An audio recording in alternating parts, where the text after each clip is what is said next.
Como harmonizar a minha vida com Deus? Esta é a mais importante de todas as perguntas. Sabemos que não somos o que devíamos ser. Lá bem no fundo de nosso coração há uma noção do certo e do errado que Deus dá a cada indivíduo. E à luz dessa noção, muito clara e forte nos que conhecem as Escrituras, a consciência nos diz frequentemente: isso não está certo. O que fizeste é ofensivo ao Deus santo e justo que está no céu. Ou, na linguagem das Escrituras, o que fizeste é pecado. Esta é a condição de todos. Ela nos vem do pai da raça. Quando Adão pecou, desenvolveu-se nele uma natureza contrária a Deus, inimiga da justiça e retidão. Essa natureza, escrava do pecado, passou a todos os homens e leva todos a pecar. O penhor da carne, escreveu São Paulo, é inimizade contra Deus, pois não está sujeito à lei de Deus, nem mesmo pode estar. Portanto, os que estão na carne não podem agradar a Deus. Romanos 8, 7 e 8. Somos pecadores, estamos em rebelião contra Deus, e porque essa é a nossa condição, temos sobre nós uma sentença de morte. Caminhamos para a morte. O mesmo São Paulo escreveu: o salário do pecado é a morte. Romanos 6, 23. É impossível ao homem mudar essa condição, deixar de ser o que é. Aqui a educação, o esforço próprio nada valem. A educação, o passar dos anos, disse alguém, tão só aumentam o tamanho do egoísta, do avarento, do amante dos prazeres. É impossível também alcançar salvação pelas boas obras que pratiquemos. Esmolas, sacrifícios, esforço próprio para agradar a Deus não nos compram salvação. O bem da salvação, diz a Escritura, não vem de obras. Efésios 2, versículos 8 e 9. Qual é, pois, a nossa esperança? Deus nos quer dar a salvação, quer nos dar novo começo. Ele nos dá novo começo no seu Filho. Se pela ofensa de um, Adão, e por meio de um só reinou a morte, muito mais os que recebem a abundância da graça e o dom da justiça reinarão em vida por meio de um só, a saber, Jesus Cristo. Romanos 5, 17. Notemos, o apóstolo fala aqui do dom da justiça, dádiva, presente da justiça. Deus nos quer dar, presentear o que nos falta, justiça. Mas como é isso possível? Fecha Deus os olhos ao pecado e declara o culpado inocente? Não. Se o fizesse, ele comprometeria a estabilidade do seu governo. Para poder salvar o homem, Deus castigou, puniu o pecado. Puniu em si mesmo, ou mais especificamente na pessoa do seu Filho. O Senhor fez cair sobre ele a iniquidade de nós todos. Isaías 53, 6. Cristo assumiu a nossa culpa. O inocente se fez culpado e recebeu o castigo que era nosso. Mas ele foi traspassado pelas nossas transgressões e moído pelas nossas iniquidades. O castigo que nos traz a paz estava sobre ele, e pelas suas pisaduras fomos sarados. Isaías 53, 5. Tendo o pecado sido castigado em Cristo, tendo a justiça sido satisfeita, Deus pode agora estender perdão ao pecador arrependido que aceita o sacrifício de seu Filho como feito em seu favor. Deus considera a morte de Jesus como se fosse a do que crê no Salvador. Ele cancela a dívida, perdoa os seus pecados. Cumpre-se para com tal pecador a promessa da Escritura: se confessarmos os nossos pecados, Ele é fiel e justo para nos perdoar os pecados e nos purificar de toda a injustiça. 1 São João 1, versículo 9. Na sua ação reabilitadora do homem, Deus faz uma obra completa. Lança todos os nossos pecados nas profundezas do mar. Miqueias 7, 19.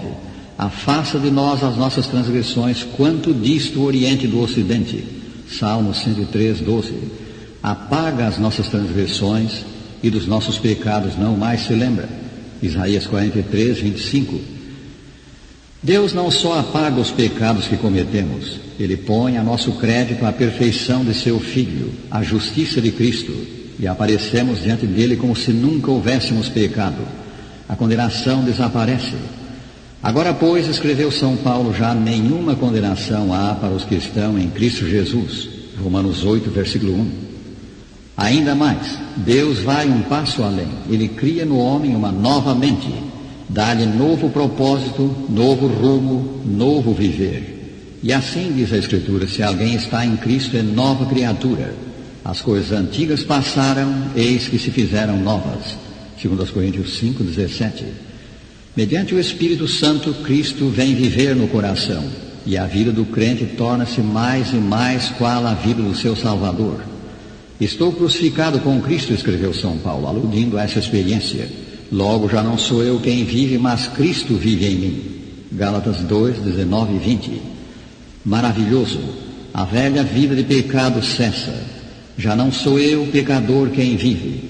Nova vida tem começo, a vida que Deus aprova. Cristo vive em mim. Assim, o que Cristo fez na cruz possibilitou-nos passar da condição de pecadores, inimigos de Deus, para a condição de filhos. Possibilitou-nos passar da morte para a vida. O excelente comentário da vida de Jesus, intitulado O Desejado de Todas as Nações, que recomendamos aos nossos ouvintes, diz: Cristo foi tratado como nós merecíamos, para que pudéssemos receber o tratamento a que ele tinha direito. Foi condenado por nossos pecados, nos quais não tinha participação, para que fôssemos justificados por sua justiça, na qual não tínhamos parte.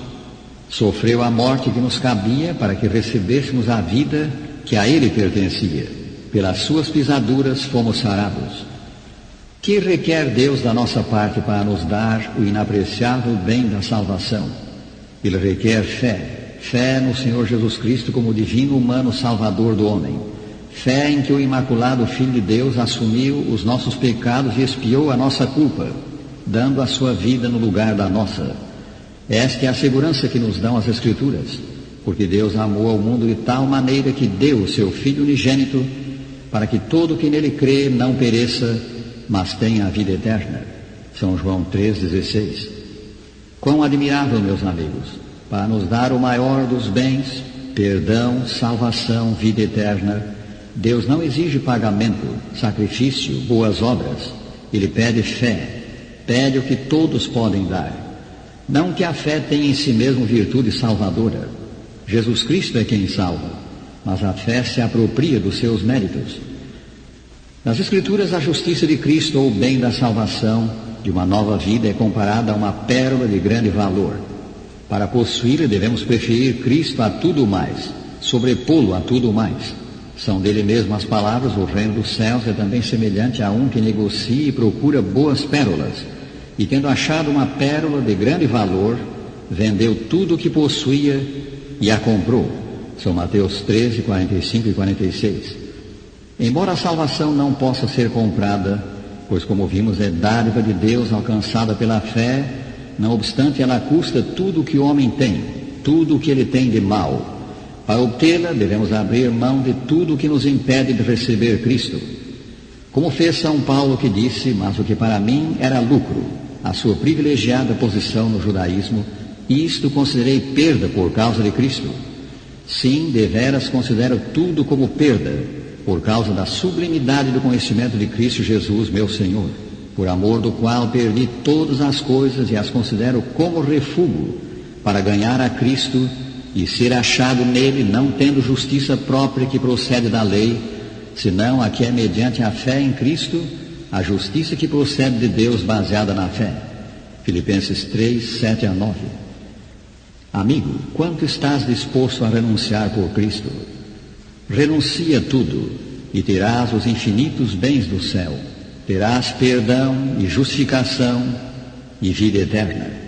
Deus te conceda dizer com o nosso cantor: prefiro Jesus aos bens do mundo.